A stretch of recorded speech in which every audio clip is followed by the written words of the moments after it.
Hello, ladies and gentlemen, and welcome back to the Valhalla podcast. Where this episode, it's just Leo and I. It's just we're just here. We're going to shoot the shit. We've got a couple topics, and this is really an update episode of, I'll call it spring 2023 at the farm. There is so much going on.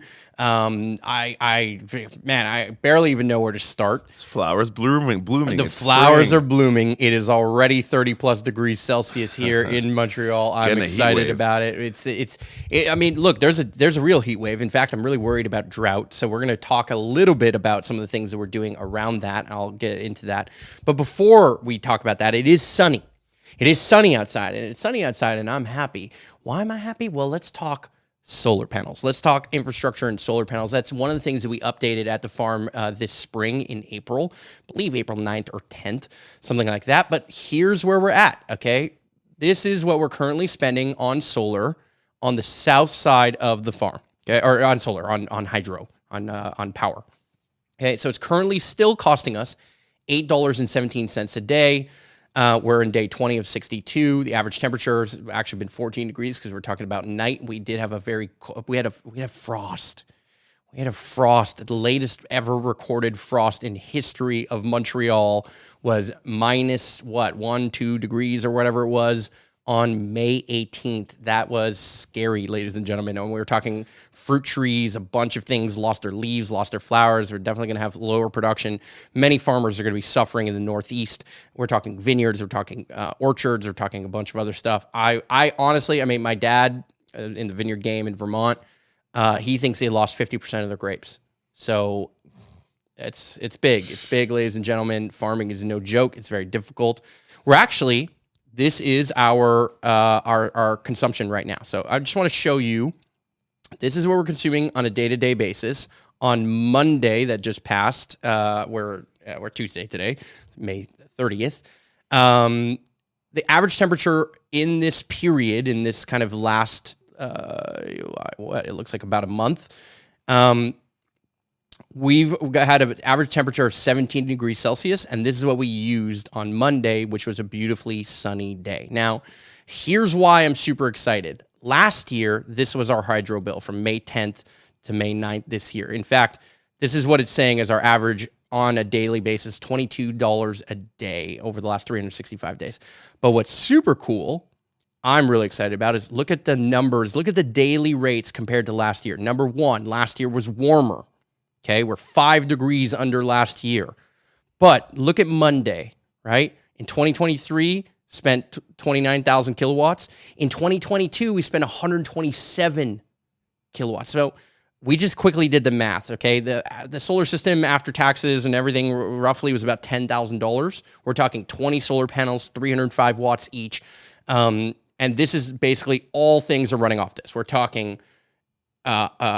we've got one freezer, we've got 5 large fridges, we've got 3 small fridges, we've got multiple people living on the land, we've got all the power tools, all the different things that we're using on a regular basis. We've got a hot tub, we've got a coffee machine, we've got water boilers, we've got hot water tanks. Like, we've got a bunch of stuff running, and we're spending only on average $8.17 a day. That is a win, ladies and gentlemen.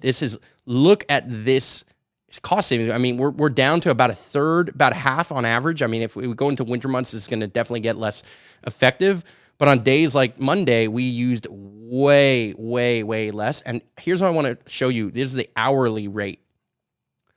Look at this hourly rate here that we've got. From 8 a.m. in the morning to almost 5 p.m. at night, we are at net zero. We are basically using almost no electricity whatsoever during the day. That, to me, I don't know about you, but that's a win. What are you guys doing during the day? How are you what is going on over there? It's the solar panels. So we're calculating about a 2.2 year payback period on the solar panels based on if we cut our electricity bill from $8,000 plus a year to $4,000 plus or $4,000 rough dollars a year. We're basically talking about a 2.25 year. You know what I think? Payback I think that means you should add another hot tub. Well, I think that means we should add more solar panels because we're not yet at net zero. I want to be at zero. No, these solar panels are definitely are fully off.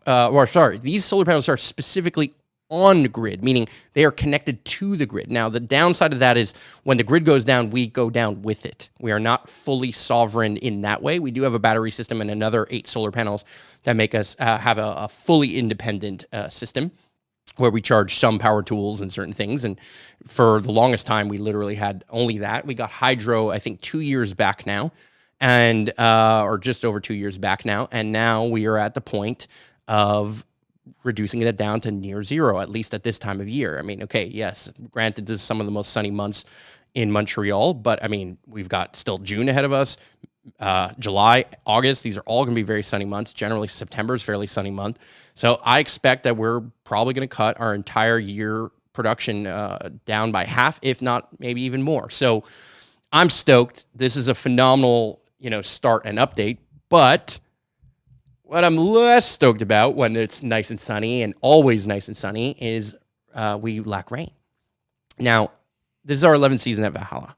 And for the longest time, all of our production, we basically almost never water. We do permaculture in a way where we try and cover the ground. We have ground crawlers, things like strawberries and that kind of stuff, which, by the way, I'll get to. We planted a ton more. But we barely ever water. We water some things. We've started watering now around the kind of what we'll call the bistro area, washing station, town square. We started watering in that area last year. Plant growth is absurd. We actually have like a crystal. By the way, have you ever heard of this? We have what is called a hexahedron 999. I have never heard of that. Okay, it's the weirdest thing ever. But this guy we met 10 years ago, I want to say. Okay, winter 10 years ago. He was like, "Look, you have to have this for your farm." He says, run the water through this thing. It's just a little metal tube. And inside what it does is it mimics the way that water swirls down a river, which oxygenates the water. But because it swirls the water, it structures the water. That's what he was telling us. Now, how much it does that, I don't know. I didn't know water could structure. Well, the way it structures is that he made it spiral in one way, pass through crystals, spiral in out the other way. Honestly, we did tests last year. Watering with normal water, watering with this water, I'm seeing a difference. And people call me Aquaman. So I don't get it. But look, we're seeing a difference. So that's there. But the other thing that we're doing to future-proof our farm and to kind of move our farm into a new direction is we're building and we're digging 2 new ponds. So here's some of that footage we've got from the ponds. We're digging 2 new ponds on the north side of the farm. So this is the biggest piece of big open space farmland. It's about 19-acre piece. We've got 2 ponds that are strategically placed to kind of feed what is currently a lot of garlic on the west side and currently a lot of garlic on the east side. This is going to build a backup irrigation system and just a normal irrigation system for the north side. And we also, of course, last year, I think we already touched upon this in episode 1, we dug a well, we built a road, and we brought power to that side of the land. So we're freaking moving, ladies and gentlemen. A pond got dug in a day. We got to, look, when we dug the original pond, when we started year 1, we dug a pond. We made it about 15-ish feet deep, maybe even a little bit more. This time we went to 12 feet. We hit pure rock. 12 feet, hit pure rock. And we tapped into la nappe phréatique, aka the underground water wells. The pond started filling. Well, look at that. Isn't that awesome? So Mother Nature doing the work for you. So we hit 12 feet. We wanted to get to 15. We wanted to get to 18 so that we can stock it with fish so it won't freeze fully. I don't think we're going to get there, unfortunately, at least on this first pond. So the second pond is being dug probably literally as we speak. What kind of fish, by the way? I like halibut. I mean, I don't know. I don't know what grows in ponds. I'm honestly not the best guy for that, but I just want every possible animal meat. How about shrimp? I love fried shrimp. I don't think we could go with shrimp. I don't think shrimp grows in ponds. But so actually, with that said, let me talk about animals. Right, we do want to stock fish. I mean, maybe we could do it anyway.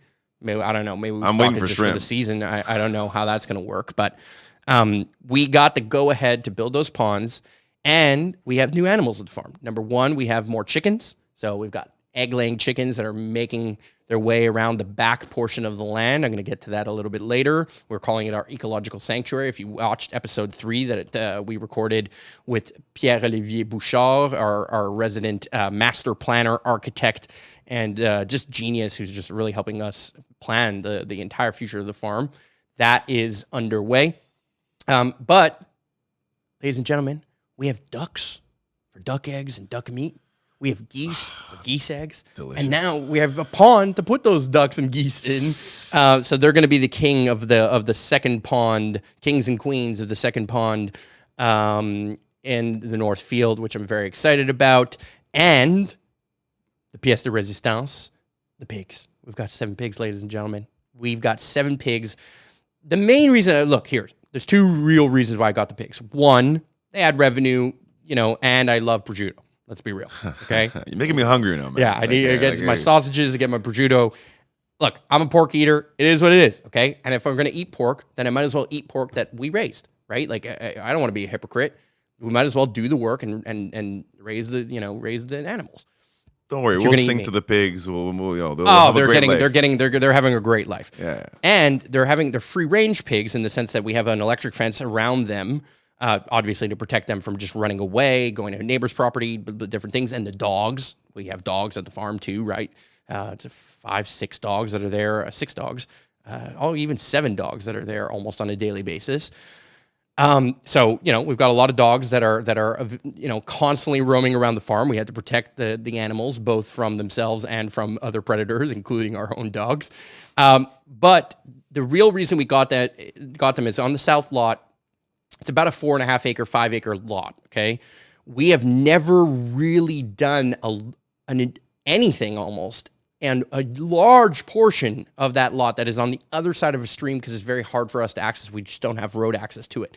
Now, we built bridges last year that we have, one footpath bridge, one that's a footpath, and also ATV and other small vehicle bridge that's giving us access to there. But now the pigs and the chickens that are back there are grazing that land, eating up the roots, and going to completely transform and fertilize that land so that we can build this ecological sanctuary. Again, I'll get to that. Now, another thing that happened at the farm, any of you who have visited know that we get an enormous amount of wood chips that come from the arborists. Again, we spoke a little bit about that in episode 3, but we also get a lot of wood, like beautiful giant logs. Now, look, we're not cutting the trees, okay? The only trees that we cut down at the farm are the ones that are in our way for planting other trees that are shading our existing trees that are growing kind of naturally, and dead trees. There's a lot of dead ash trees that have died due to a beetle infestation that basically came from, I think it came from Asia. I'm actually not 100% sure where that came from, but it killed basically all the ash trees in the Montreal area.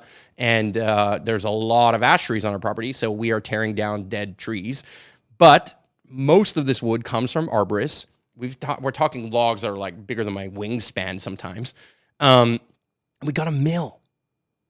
Ladies and gentlemen, we have a mill. That means we are making our own live edge wood. We're making our own 4x4 posts and beams. We are making our own wood. Fancy. At this point. Which is, no, it is fancy. I mean, that's fancy. Look, the price of wood skyrocketed 3-4x in the pandemic. It's still freaking high. I mean, it came down a little, but it's still freaking high. Okay, way higher than it used to be. And have you tried to buy a live edge coffee table? Oh, God. Those things, like $3,000, man, I'm telling you. Minimum. So we're milling literally our own wood. We're making our own firewood. We're making our own everything at this point. So, I mean, we're stepping up the game, ladies and gentlemen. Okay. Not only are we stepping up the game in that way, we planted a ton. We just finished our first wave of planting of the season as it comes to flowers. We have a florist who's now running all what we call the terraces of our farm. She has planted thousands and thousands of flowers, some annual, some perennial, that are just going to make that whole area look like an absolute rainbow, which I'm excited about. But we also planted flowers all around the kind of town square. We planted flowers in different areas. I mean, we're selling our first ever bouquets.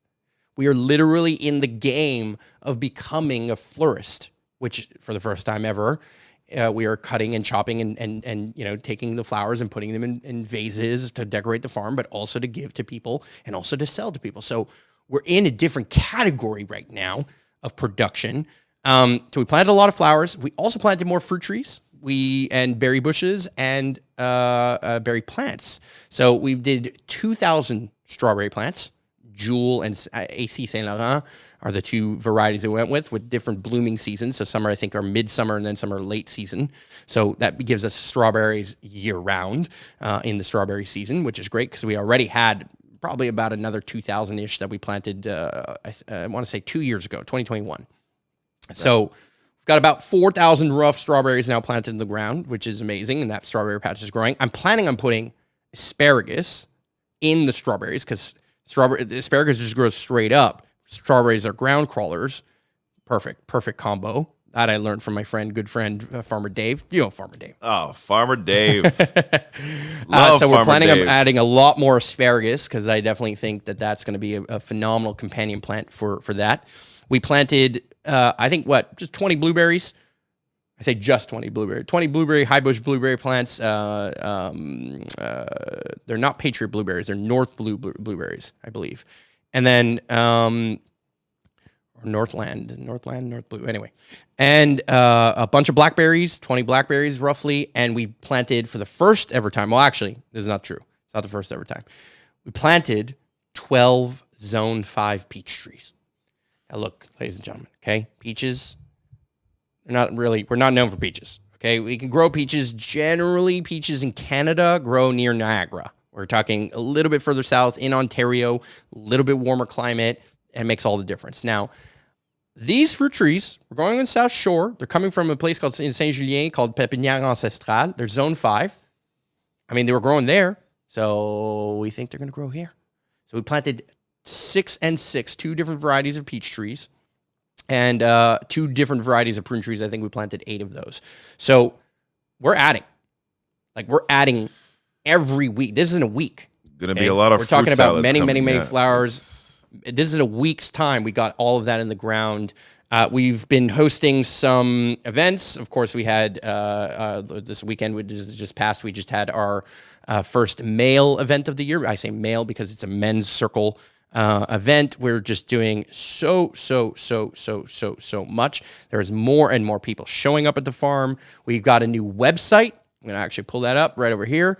So it kind of looks a little bit like the old website, but it does have new content on it, new pictures, new things. There are new features. We are planning on launching an online school teaching how we build community and all those different things. We're planning on launching way more content. Obviously, we launched a new podcast under this brand that is also on the website. You probably don't see it here already because I still need to launch this podcast, even though we're at episode 5. It is just about to launch. We're about probably a week away from that. But obviously, if you're watching this, we launched it, we did it, and you can find it on our website. But we've got a lot of new features for members that are coming online for the website. We've got a calendar for members. We've got a private chat for all the different members.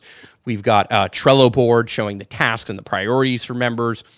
I mean, I'll give you an example. Like, I'm worried about drought this year. So the other day in the private chat, I was like, okay, guys, we need freaking hoses. Who's got hoses? Like, let's go. We need to go buy some. We need to set up sprinkler systems for the first ever time. We planted 2,000 strawberries. We need to water them like every night, when it's not raining. So we're just like, we're getting our shit together. We're getting our shit together. And I'm excited about that. Again, we're moving the needle on flowers, but one of the things that we're struggling with is we still need more infrastructure on the north side. Okay? We still need like a better building, a better washing station, and we need refrigeration. I know I told you we had a bunch of fridges at the top of this show. We do, but they're normal fridges. We don't have a walk-in fridge yet. So we're growing a lot of food, but we have to eat it right off the plant or else it's dying because we just don't have a way of storing it and keeping it for longer. So we're in like a growth phase, but this growth phase is really tough to get through because it's like every time you get more infrastructure, you also have to take care of the infrastructure and you have to do more drainage in the area. You have to do more stuff. You have to build more soil. You get a mill, but then you have to deal with that. Like there's so many things that are happening at the farm that it's really hard to keep up. Okay. So ladies and gentlemen, if you're in the Montreal area or you're near Montreal, or maybe you're in Ontario, maybe you're in Vermont or something, I don't know, wherever you are. If you want to come out, it's Fridays and Saturdays. Okay. Fridays and Saturdays, every Friday and Saturday. Don't call us, just show up, okay? Don't call us, just show up. We do tours. We've got a kind of a new system for that. We've got lots of lots of new products actually. Everything from soaps to candles to hot sauces.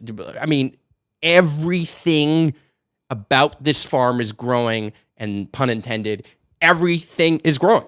And I'm just excited. Like, we're just making strides online and off. So, but we were having a bit of a discussion earlier, Leo and I. We were talking about, two big topics. One, which I'll get to, but the other topic that we were talking about was labor. So Leo formerly worked in, and I say formerly because he's really transitioning. Obviously, he's clearly working more in the production and marketing side of things. And loving storytelling. Oh, great. I'm happy to hear that.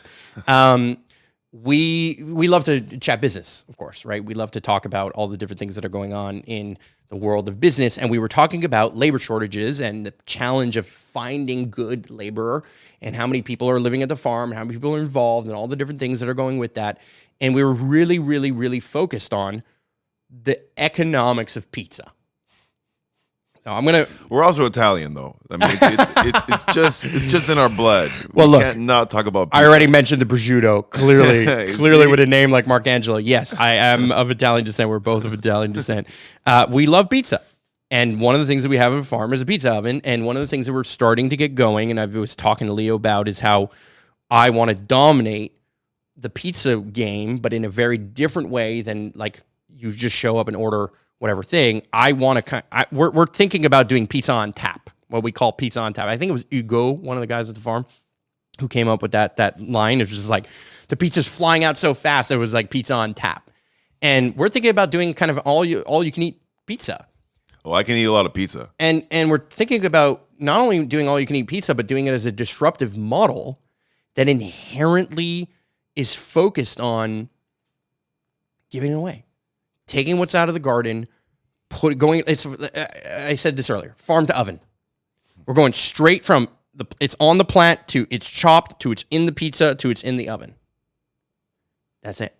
And we're trying to motivate more and more people to participate in common projects that are happening at the farm. Things like chopping the wood, or putting wood chips on the path, or taking care of the pigs or the chickens, or helping us plant or harvest things, or garlic or whatever. Like, there's so many things that are happening that we're really focused on a gift economy like scenario. Now, let's go over why I think that makes the most amount of sense. Okay, why are we going to give away pizza? Why are we going to eventually sell pizza? Why are we going with pizza as the core fabric of our production? Well, look, although we do not grow every ingredient that grows on the pizza, we don't grow flour, we don't produce our own flour, we don't grow things like olive oil because we just can't.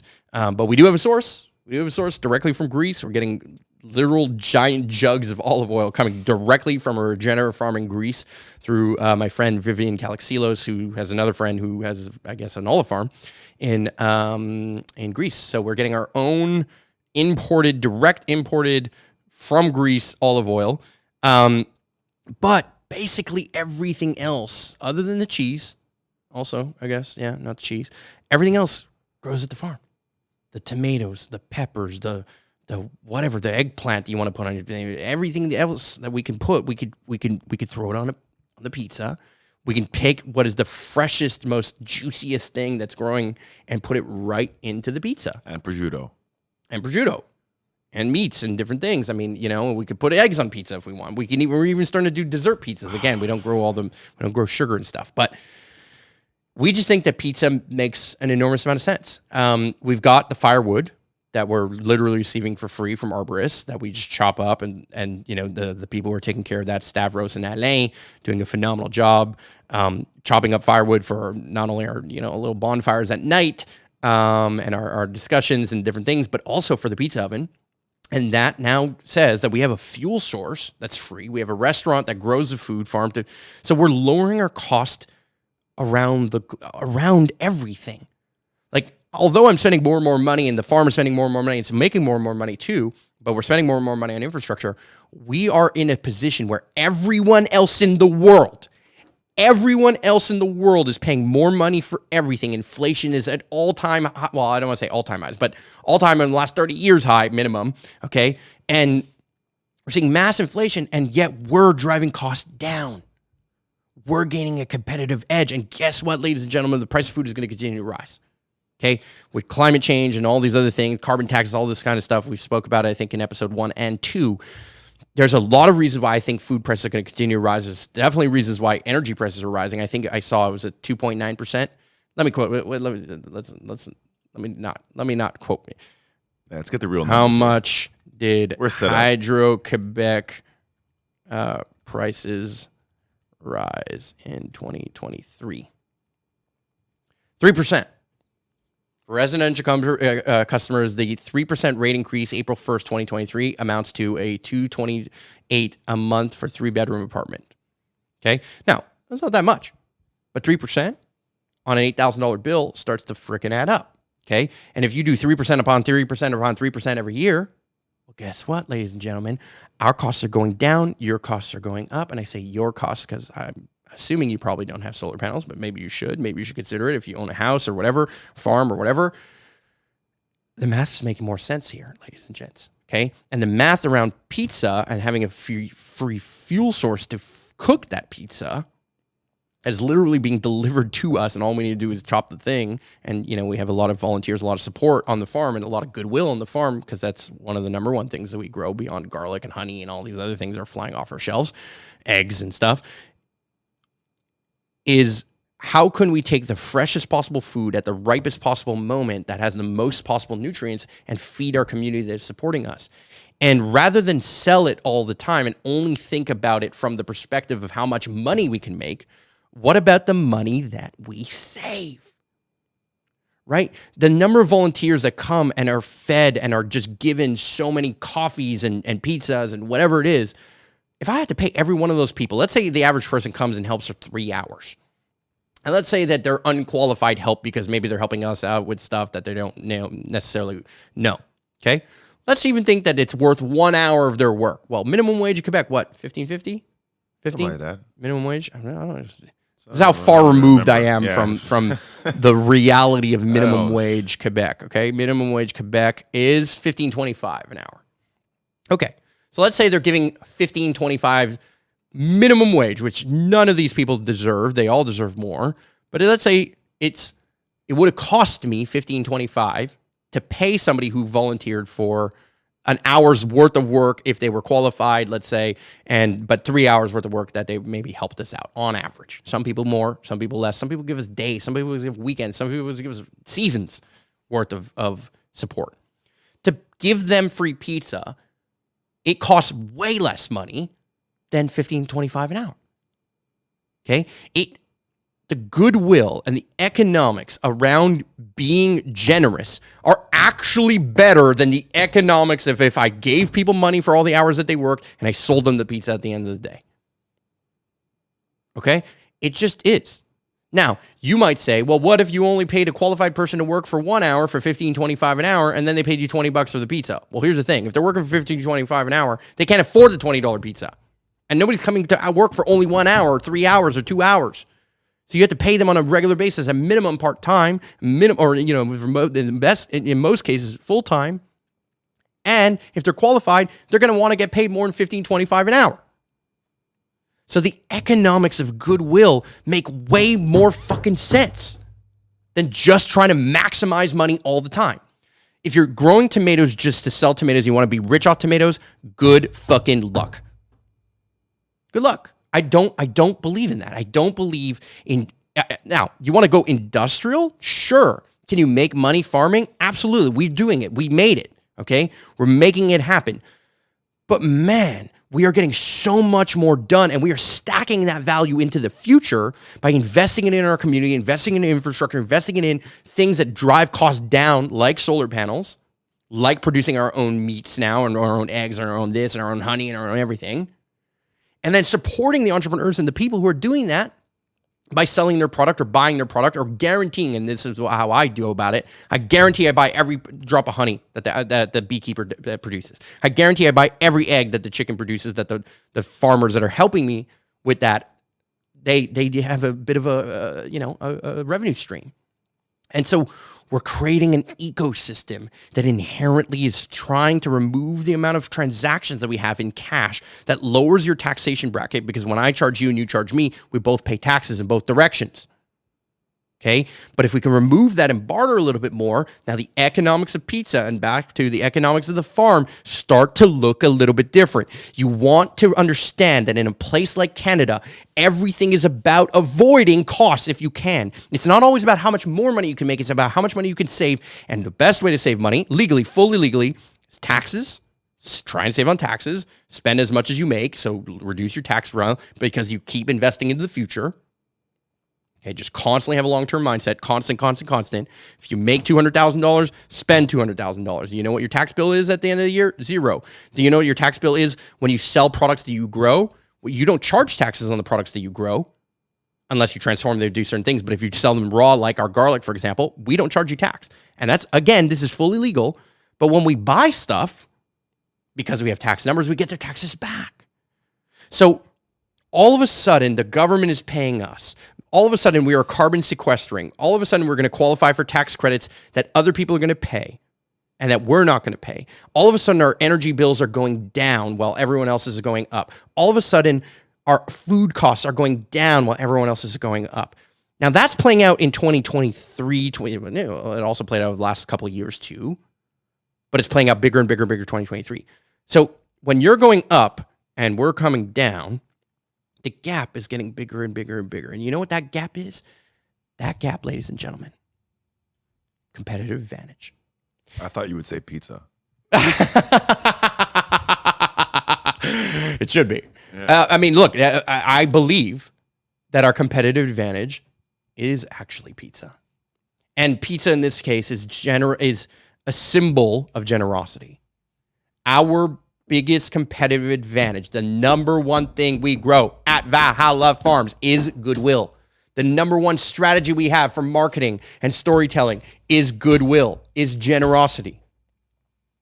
You know, somebody like Stefan, who's at the farm, one of the core primary farmers, really, literally could not build Valhalla without him. We survived years that literally couldn't have existed, and infrastructure that was made by Stefan is unbelievable, okay?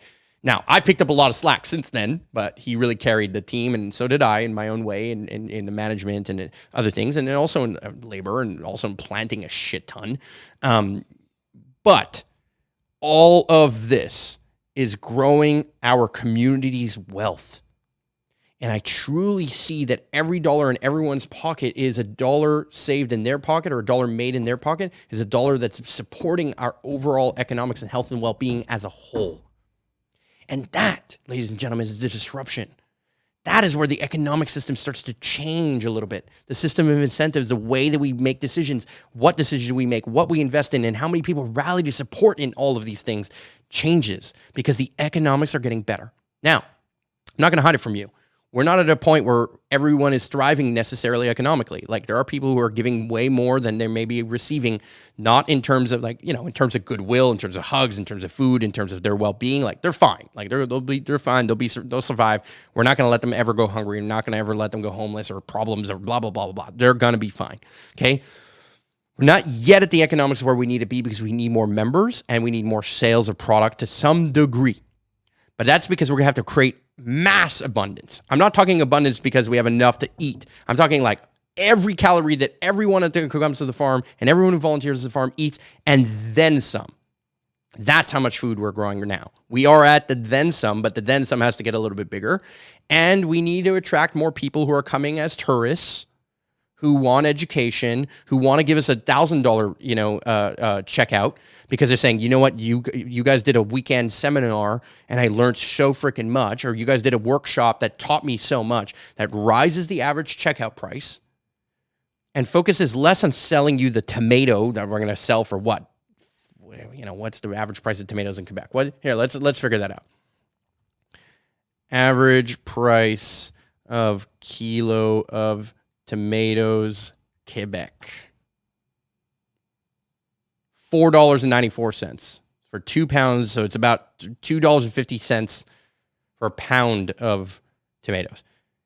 Yeah, that's not that much money. You know how much effort has to go in, how many things have to go right for you to make a pound of tomatoes, let alone lots and lots and lots and lots of pounds of tomatoes? And you know how much cost goes into that? So I think the average farm, vegetable farm is probably 80. It has a margin of about 17%. That's what they say. Okay. Maybe it's a little bit more. Maybe people cheat on their taxes. They sell cash. They do this. Maybe the margin's a little better, but that's not an easy margin. And some of these people, small scale farms, much lower, probably like 8% margins on their business. So that's tough. That's a tough game. Okay. And if you have to afford a house, you have to afford a bunch of other stuff. The way we're surviving, the way we're getting there is we're giving a multitude of value that isn't just farm. Now, from the government's perspective, they're like, well, that's not farming. Well, no, we are. We farm. We grow more food than we know what to do with and what to eat, and we're making revenue, that meaningful amount of revenue that inherently says, yes, we are farming, no doubt. But the difference between, again, let's say, trying to make an extra $100,000 a year when I instead am focusing on how do I save $100,000 a year so I don't have to make it, I have to hustle for the sales, and I also don't have to hustle to pay everyone all the time, is we do goodwill and we pay people for certain jobs. But the economics are starting to shift and change, and this is where I want to go. This is the direction I want to go in, is rather than paying people up per hour, it's paying people for value. How do I create a task with a bounty and say, hey, I need somebody to help me build these shelves? And then the guy who's milling the wood is like, you know what? I've got the wood. Boom, I buy the wood from that person. Okay, I've got the drill. I'm going to get the things. I'm going to build the shelf. Here's my bounty, right? Things like, who's going to clean the dishes after the pizza night that we just did?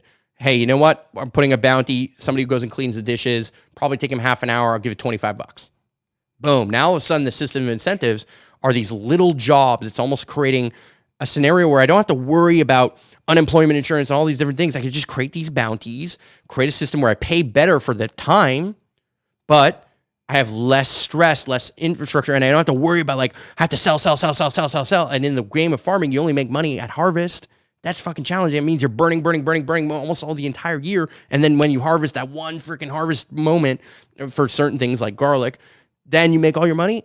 Ugh, that's tough. That's tough economics. And what happens if you have a frost like the record frost that we had, right? I mean, so you're talking about a scenario, you're talking about a system, you're talking about a moment where it is freaking challenging to constantly depend on these different things. And yes, there's farm insurance, crop insurance, but the problem is that the way insurance works is just it doesn't pay you back. If you have a loss, you have a loss, okay? You might curb that loss a little bit, but it doesn't fully pay you back, okay? Why? Well, because insurance companies have to make money. Right? Because they have margins, they have people, and they have full-time staff, and they have big buildings. And they make money. Oh, yeah. They make money. Insurance companies make money, no doubt. But, so you're paying for all of that. Remember, all those things, all that infrastructure that you're doing, when you're buying that service or that peace of mind, you're paying for all of that. But if you build it into your own ecosystem and you realize the resilience is in community, that changes the game. So, to me, the economics of pizza are really, again, the economics of goodwill and of gratitude and of support. I think we literally feed people that would have gone hungry otherwise in certain cases. I think we are feeding people the healthiest possible food they can ever possibly get because it literally came off the plant and it's picked ripe, not, it's picked at the moment it's supposed to be picked when it has the real nutrients, not ahead of time, but then it needs to go in a refrigerated truck and it's going to ripen in the truck, but it didn't never get the full nutrients. It never got the full bloom. So in a world where everything is going up in terms of prices and your wallets are getting shrinked and the average Canadian's debt is going up, where people's savings are being eviscerated and basically non-existent, their debt levels are just going through the roof. People are getting choked and strangled by their higher mortgage rates or car loan rates or whatever, line of credit rates. All of those things are having an impact. Sometimes the best economic strategy is to save money and to invest in the things that save money. And the best way to save money is to invest in people, to give it away, to give people a sense of belonging and community. And this isn't a strategy, by the way. This isn't like, let me do this and they're going to all make this stuff happen. No, it's like, these are my friends. These are like people who I love and care about. These are people who started showing up, and we just, I don't know, people, one person showed up with the cookies, the other person showed up with the pizza dough, the other person showed up with the dessert, the other person showed up with the salad, and then it just comes together. This farmer brings that product to the table, this other farmer brings that other product to the table, we trade, and it just works. And we don't count everything all the time. It's not a science of exact transactions all the time, or everyone and the accountant has to get involved every freaking time. And therefore, the government has to get involved every freaking time, because they have to get their cut. So the way I see it is you're avoiding the mafia of big business and big government. And you're instead building your own resilient community. So that being said, I'm going to end this podcast a little early. That's the update. That's where we're at. We need help with more people coming to the farm. Definitely garlic season is coming up. I'm always a little nervous about garlic season. We need metal racking.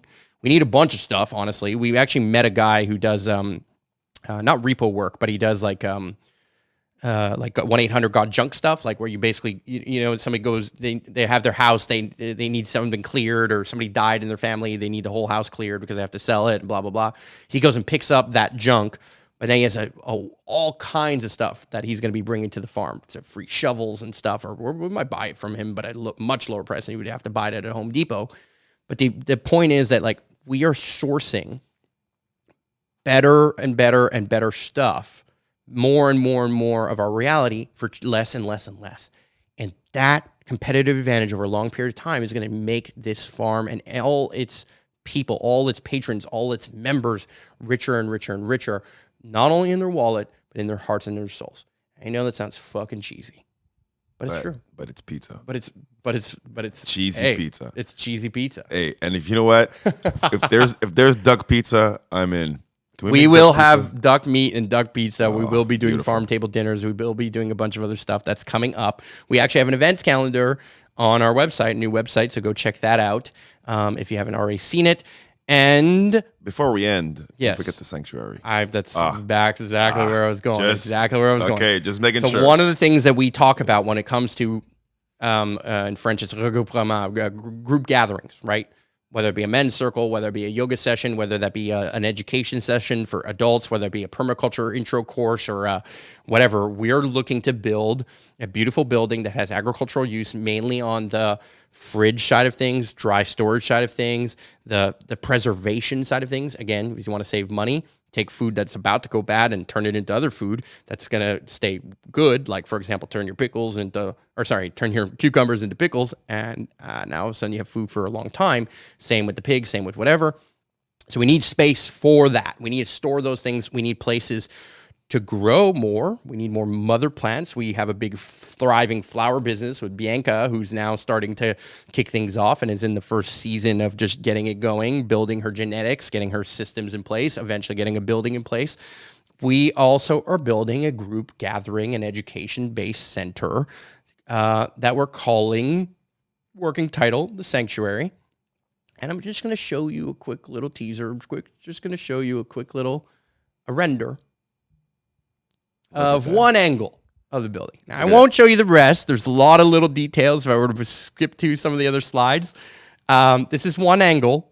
It's a preliminary drawing. This is not 100% official that we're going to be doing this, but we are going in the direction to build in our ecological sanctuary. This is the other side of the streams for those of you who've been to the farm on the south lot. This is the direction we're going. That's a UFO, man. It's designed to look a little bit like a mothership. Designed to have a passive solar system. So this is a south-facing direction, meaning the sun in the northern hemisphere in winter faces or shines onto the south-facing side of things because it goes around the equator, of course. And so the idea being that the south-facing is the passive solar gain that we can get. And there's a beautiful amount of space for all kinds of amazing different things. But of course, again, an enormous amount of functional elements that are going to just scale our farm to where we need it to get to. We need that infrastructure. We need help with it. So we always are looking for more talented people. We're always looking for more people to help us, whether that's making content or doing our accounting or doing our bookkeeping or doing our whatever. Like, we're always looking for more help. So if that's you and you're loving this podcast, you're loving the updates, you're loving all the different things that we're doing, then number one, hit subscribe. because if you like this podcast and you made it all the way here, you probably like the podcast. So sure to hit subscribe, hit like, hit all those different things, okay? But show up. See if you can show up, even if you're from out of town. We have all kinds of people coming from out of town, okay? So, yeah, I'm going to try and do an update on a regular basis on this podcast. I'm just working out the format. I'm trying to include footage from the farm as much as I possibly can. If you have any feedback, if you want to help us capture more footage, you want to help us document more on the farm, it's also something that's very valuable. We do have a lot of people also supporting with a lot of beautiful pictures. Actually, we had a bunch of beautiful pictures we took the other day at the farm with Gloriana, who's supporting us. Thank you. And also Steve Walsh too. There's just so much. There's so much. I could talk about it all day. I'm just going to shut up. See you in the next episode. Yeah, let's go eat, man.